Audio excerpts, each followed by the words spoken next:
Ngayon po noong unang panahon yan is wala po tayong semento. So nag-provide lang po sila ng egg white, molasses ng tubo, and then lime.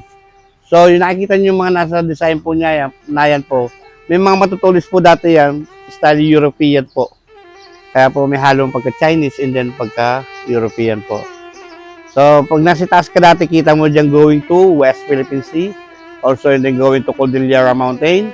Ang bantay po is meant to say is translate from Ilocano. Kabambantayan sabi ng Bulubundukin, highest place. Pero pinangalan naman po sa municipality po ang Bantay.